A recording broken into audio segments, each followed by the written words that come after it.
Hi guys, welcome back to another video. So இந்த வீடியோல என்ன பார்க்க போறோம்னா நம்ம இந்த நாமக்கல் டிஸ்ட்ரிக்ட்ல AIDMK ஒரு கேம்பெயின் நடந்துச்சு. ஸோ அந்த கேம்பெயின் நடுவில் யாரோ டிவிகே கொடியை பறக்க விட்டுருக்கா. ஸோ அது யாரை பறக்க விட்டுறா, எதனால அந்த டிவிகே கொடி அங்கே பறந்துச்சு, யார் தான் இதுக்கு பின்னாடி தான் நம்ம பார்க்க போகிறோம்.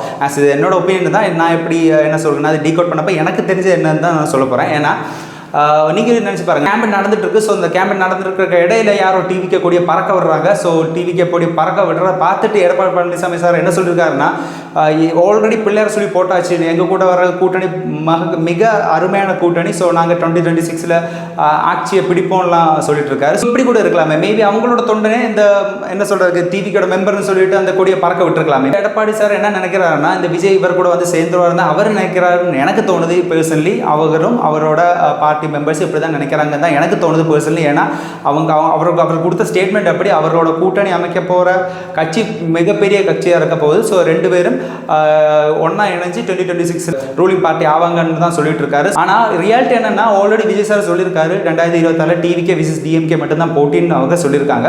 ஸோ இது கரூர் ஸ்டாம்பேட் இஷ்யூ நடந்ததுக்கப்புறம் இதுவரை டிவிகே சைட்லேருந்து நிறைய என்ன சொல்கிறதுக்கு ஒரு எஃபர்ட் இல்லை. அதனால தான் அவங்க நார்மல் இப்போ டவுனாக இருக்காங்க. ஸோ இந்த டிவிக்கோட டவுன்ஃபாலை எப்படி கேபிட்டலைஸ் பண்ணுறாங்கன்னு ஏஐடிஎம்கே பார்த்து தான் புரிஞ்சுக்கணும். ஏன்னா அவங்க இதில் அவங்களோட பார்ட்டியோட எக்ஸ்பீரியன்ஸ் நமக்கு தெரியுது, எந்த விதமான ஆப்பர்ச்சுனிட்டி அவங்க மிஸ் பண்ண மாட்டாங்கன்னு நமக்கு தெரியுது. இந்த ஒரு செனாரியோ பார்த்து நமக்கு தெரிஞ்சுக்கலாம் நார்மலி. ஸோ அவங்க எப்படி கேபிட்டலைஸ் பண்ணுறாங்கன்னு இவங்களும் பார்த்து தெரிஞ்சுக்கணும், இந்த டிவிக்கேங்கிற பார்ட்டியும் பார்த்து தெரிஞ்சுக்கணும். ஏன்னா இவங்க புதுசாக வர்றவங்க. ஸோ அவங்களுக்கு இதே மாதிரி என்ன சொல்கிறதுக்கு ஆப்பர்ச்சுனிட்டிஸ் எப்படி கேபிட்டலைஸ் பண்ணணும் எல்லாம் தெரியாது. ஸோ இதை பற்றி தான் அவங்களும் படிச்சுக்கணும் நார்மலி.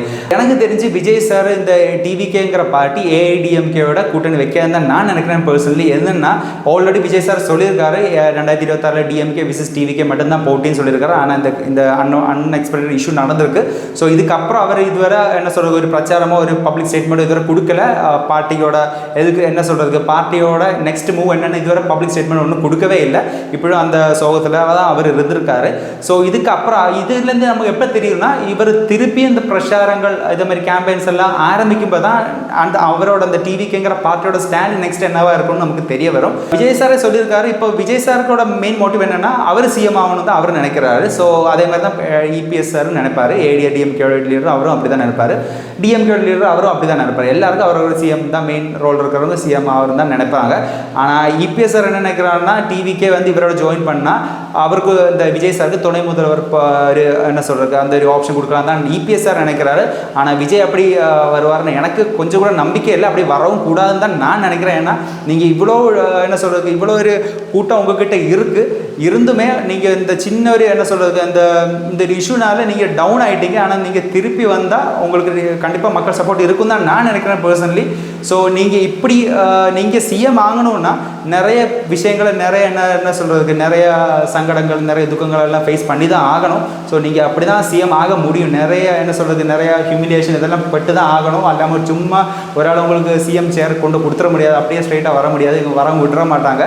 ஸோ நீங்கள் இப்படி தான் என்ன சொல்கிறது காடு மலை மாதிரி மேடு பள்ளம் எல்லாம் இருந்து அப்படி தான் ஏறி வர வேண்டியது இருக்குது. ஸோ நீங்கள் இப்படி தான் வரணும். ஸோ நீங்கள் வர்றா இருந்தால் நீங்கள் போட்டி போகிறதா இருந்தால் நீங்கள் சொல்கிற மாதிரி எல்லோனா போட்டி போடுங்க. டிவிக்கேங்கிற ஒரு பார்ட்டி மட்டும்தான் இருக்கணும், அப்படி நீங்கள் போட்டி போடுங்க.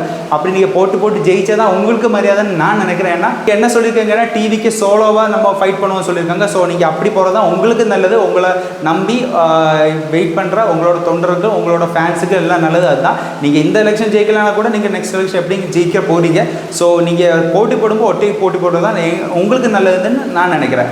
பெரிய மைண்ட் கேமாக தான் பார்க்குறேன். நான் இப்போ யாருக்குமே யாரோட கூட்டணி அமைய போகிறாங்கன்னு யாருக்குமே தெரியாது. இப்போ இபிஎஸ் சார் சொல்கிறது பெரிய ஒரு அது ஓப்பனாக பேர் சொல்லலை, இருந்தாலும் கொடி பறக்குதுன்னெல்லாம் சொல்லியிருக்காங்க. ஸோ இபிஎஸ் சார் டிவிக்கே கூட்டணி ஆகுமான்னு டிஎம்கேயும் பிஜேபியும் பார்ப்பாங்க. அதே மாதிரி இபிஎஸ் சாரே பார்ப்பாங்க டிவிகேயும் பிஜேபியும் கூட்டணி ஆகுமான்னு பார்ப்பாங்க. ஸோ அதெல்லாம் தான் இப்போ எல்லாருக்கும் யாரோட கூட்டணி அமைக்க போகிறான் தான் டவுட்ஸ் நிறைய இருக்குது. அதே மாதிரி இந்த டிஎம்கேனா யாரோட கூட்டணி அமைக்க போகிறாங்கடா, ஒரு தான் ஸ்ட்ராங்காக நில்லுக்கடா, யாரோட கூட்டணி அவங்க தான் பார்த்துட்டு இருக்க போகிறாங்க. ஸோ இதுதான் நிலவில் நடக்குது. இது ஒரு என்ன சொல்கிறது ஒரு அவியல் பருவம்னு சொல்லுவாங்க மலையாளத்தில். அது மாதிரி எல்லாம் கூடி குழஞ்சி தான் இருக்குது. ஸோ யாரோட கூட்டணிங்கிறது நமக்கு ஃபெப்ரவரியில் தான் தெரியும், ஃபெப்ரவரி இல்லைன்னா ஜனவரியில் தான் தெரியும்.